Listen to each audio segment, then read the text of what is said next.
সব জায়গায় KG school বেড়া ভাত খাইতি ভাত খাইছত তারে হাফ প্যান্ট ফিন্দাইছে, শার্ট গাও দেওয়াই আর টাই লাগাইছে, টাই হগিন্নির ফুতের নাম মিয়া খা।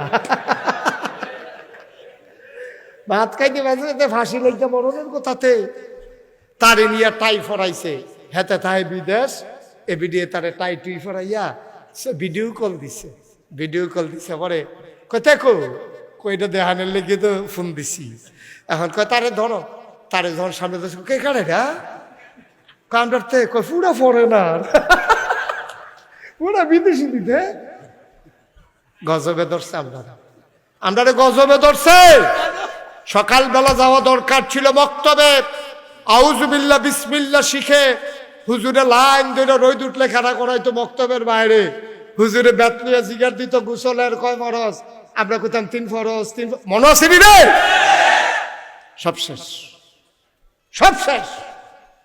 আচ্ছা এবার কর, যেবারের গোসল ফরজ হইছে, এবারে যদি ফরজ গোসলটা ঠিক মতো না করতে পারে, সারাটা জীবন নামাজ পড়তে পারবা, তোমার নামাজে জিলত হতো না, ঠিক কিনা কও? তোমার নামাজ হবে না তো। নামাজ যেমন আসসালাতু মিফতাহুল জান্নাহ, নামাজ হইল জান্নাতের চাবি, আর আল ওযু মিফতাহুল সালাহ, আর নামাজের চাবি হইল ওযু। নামাজ হইল জান্নাতের চাবি, নামাজের চাবি হইল ওযু। তোমার ওযু হইছে না বুড়াবন? ওযু হইছে না, তোমার গোসল হইছে না, তুমি কি আর নামাজ পড়ো আব্বা? কেউ যদি যাই না শুই না নাপাক অবস্থায় নামাজে দাঁড়ায়, তার ইমান থাকবে না, কুফুরি হয়ে যাবে, ঠিক কিনা? অনেকে শীতের ডরে জিজ্ঞেস ওযু আছে নি? কছে না ওযু আছে না, ওযু ভাঙে না কেন? তোমরা দম খাইয়া টম খাইয়া হেতার রাস্তা না ভূত কতক্ষণ আগে যে দিছে এটাতে কইতেও পারতো না। কিতা দিছে নাকি মাইকে কন যাইব? এই সামান্য একটু আগে তো তুই কারবারটা করাইলি তুই, তারপরে তো দম খাই আরেকবার আরে জিগাইলু কি ওযু আসেনি? আরে বড় তোর তো ওযু নাই।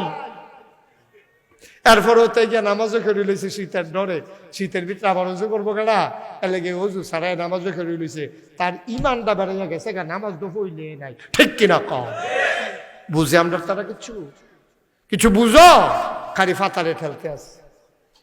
আমার নামাজ নাই, আমার গোসলের কয় ফরজ আমার ফোলাফাইনে জানে না, আমার মহিলারা জানে না গোসলের কয় ফরজ। আমার মা নেইল পালিশ দিছে সৌন্দর্যের জন্য। আম্মা গো কান দিয়া শুনো গো আম্মা, নেইল পালিশ দিয়া যদি তুমি 250 ডুবো দাও, যতক্ষণ রিমোভার দিয়া নেইল পালিশ না উঠাইবা, ততক্ষণ পর্যন্ত তোমার ফরজ গোসল আদায় হবে না, ঠিক কিনা? ফরজ গোসলের 3টা ফরজ। কয়টা ফরজ? কথা কয়টা রে? গড়গড়ার সাথে কুলি করা, এরকম গলার ভিতরে ফানি লইতে গেছে মার হাবা কয় না দো। নাকের ভিতরে যেই জায়গাটা ফানিটা গেলে ফোড়ান দিয়া উঠে, যেই জায়গাত ফানি গেলে জ্বললা উঠে, সেই জায়গা পর্যন্ত ফানি নিতে হইব। ইমামুস শরীয়ত যারা তারা কয় ফাললে একটা কাম কইরো, কুশ কইরা ফানি লইয়া ভিতরে ফেল টান দিয়া লাইও, তাইলে অন্তত ফরজদার ক্ষেত্রে আর সন্দেহ থাকবে না। তুমি যত মোটাও আর চিকন হও, তোমার গায়ের একটা পশম পরিমাণ জায়গা যদি শুকনা থাকে, তাইলে তোমার গোসল হবে না। এই জন্য আমার মায়েরা যখন গোসল করবেন, তারা যারা কানের জিনিস পরছেন, কানের ছিদ্রটা দীর্ঘদিন থাকার কারণে এটাও বাইরের অংশ হিসাবে সাব্যস্ত হয়েছে। এই জন্য কানডারে কাট করে পানির মধ্যে লাগাইয়া এই কানের দুলডারে লাড়া দেওয়ান লাগবো।